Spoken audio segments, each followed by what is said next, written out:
সিরাজগঞ্জের শাহজাদপুরে সরকারি খাস জমি দখলকে কেন্দ্র করে দুই দল গ্রামবাসীর সংঘর্ষের ঘটনা ঘটেছে।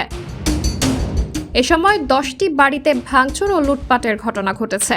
এই ঘটনায় উভয় পক্ষের প্রায় 20 জন আহত হয়েছে।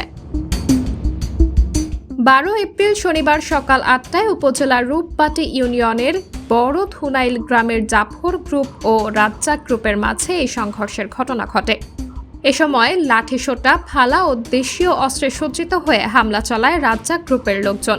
এ সময় নারী ও পুরুষ সহ জাফর গ্রুপের আহত 12 থেকে 15 জনকে উদ্ধার করে পৌর শহরের ও বেড়ার বিভিন্ন হাসপাতালে ভর্তি করা হয়।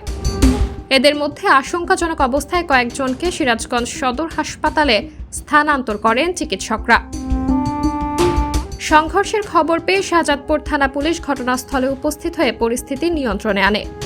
সরেজমিনে গেলে জাফর গ্রুপের লোকজন জানায়, সরকারি খাস জমি সংক্রান্ত পূর্ব বিরোধের জেরে হালিম, রাজ্জাক ও মালেক মেম্বারের নেতৃত্বে গতকাল রাতে আমাদের লোকজনের বাড়িঘর ঘেরাও করে। তাদের হামলার ভয়ে এলাকার পুরুষেরা অন্যত্র চলে যায়। আজ সকালে শতাধিক মানুষ হাসুয়া, রামদা, ফালা ও দেশীয় অস্ত্র নিয়ে আমাদের পক্ষের লোকজনের বাড়িতে হামলা চালিয়ে প্রায় 20টি ঘরে ভাঙচুর ও লুটপাট চালায়। এ সময় নগদ টাকা, স্বর্ণালংকার, ল্যাপটপ ও মূল্যবান জিনিসপত্র লুটপাট চালায়। এ সময় তাদের হামলায় নারী ও পুরুষ সহ বেশ কয়েকজন আহত হয়েছে।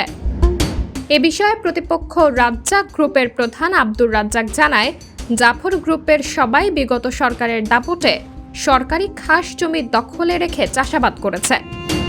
সেই সাথে দফায় দফায় আমাদের লোকজনের উপরে হামলা চালিয়ে গুরুতর আহত করেছে।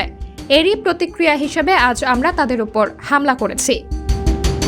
সাবরিনা জলিল, সবার কথা।